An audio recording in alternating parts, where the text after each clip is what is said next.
bringing joy back into your life. My journey to rediscover happiness. Life doesn't always unravel in the dramatic ways movies portray. More often, it creeps in silently, like fog at dawn, blurring the vibrant colours of your days into dull greys. I woke up one morning and realised I was merely existing, not living. My laughter felt borrowed, my energy drained, and joy, a concept I once carried like a second skin, seemed like a ghost haunting the edges of my routine. But I found my way back, and so can you. 1. Finding joy in the quiet moments. I used to think joy was a grand fireworks display, loud, bright, unforgettable, but I learned it's more like the soft flicker of candlelight. It's in the first sip of coffee when the world is still, the way sunlight scatters through tree branches like golden confetti, or the spontaneous laughter shared over a silly joke. Science backs this up. According to positive psychology research, micro moments of joy, repeated consistently, can rewire the brain toward happiness.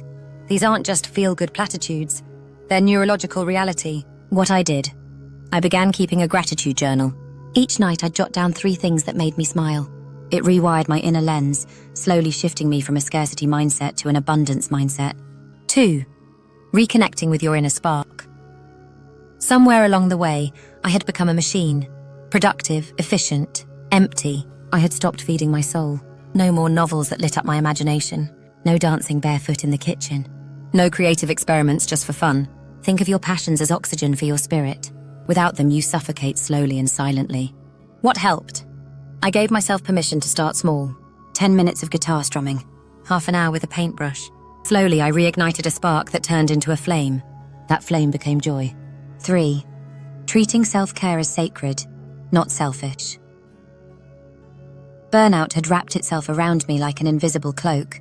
I kept pushing until my body said no. Self-care, I discovered, isn't a luxury. It's a lifeline. Your nervous system can't thrive in survival mode. Rest isn't laziness, it's repair. The World Health Organization now recognizes burnout as an occupational phenomenon. Chronic stress rewires our biology, numbing us to joy. My turning point, I started honoring rest. Baths with Epsom salts, unapologetic naps, walks in nature, and movement that felt like play. Yoga, stretching, dancing alone to 80s music. I no longer viewed rest as a reward. It became my rhythm. 4. Escaping the perfectionist's cage. Perfectionism was the thief of my joy, always whispering, "You're not enough."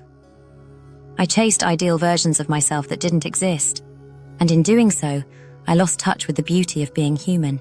Here's the truth. Perfection is a mirage. You'll never reach it because it doesn't exist. My breakthrough. I started celebrating the beauty of my mess. A burnt dinner became a funny story.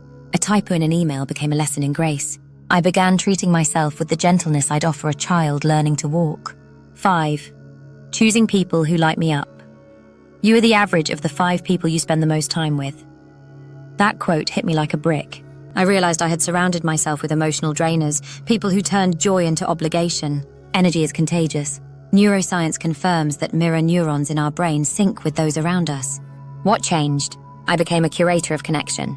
I gravitated toward people who made me laugh until I cried, who asked deep questions, who saw the best in me even when I couldn't.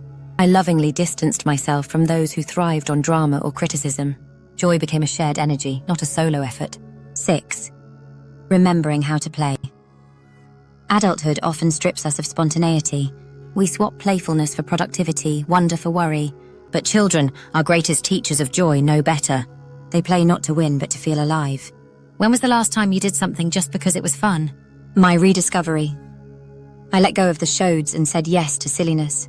I danced barefoot in the rain. I built a blanket fort. I laughed till my stomach hurt playing board games. And slowly the child within me began to trust me again. 7. Giving joy to others as a sacred ritual. Here's the paradox. When you feel empty, the quickest way to refill your cup is to pour into others. Every smile I offered, every healing treatment I gave became a thread in a new tapestry of joy. Studies show that acts of kindness release oxytocin, the helper's high. Giving isn't just good for the world. It literally changes your biochemistry. What transformed me? I sent heartfelt messages, gave time without expectations, offered my healing work not from duty but from love. And with every act of kindness, my own soul grew lighter. 8. Choosing joy. Even when it's hard, life won't always be kind. Loss, grief, and stress will come. But joy isn't the denial of pain, it's the rebellion against it. Choosing joy is a radical act of hope. Even in the dark, the stars are still shining. My daily practice. On the hard days, I ask, what's one joyful thing I can do right now? Sometimes it's tea and silence. Other times it's a nostalgic song. The point isn't to escape the struggle, it's to remind myself that joy and sorrow can coexist. Conclusion, the joy was never gone, only sleeping. I used to think I had to go looking for joy in faraway places, but the truth, joy never left me. It had just curled up in a corner, waiting patiently for me to notice it again. So if you feel like life has lost its color, know this. You are not broken. You are blooming. Start with a small step, a breath, a laugh, a quiet moment of peace. Joy is your birthright, and it's waiting for you to come home, with love and light always.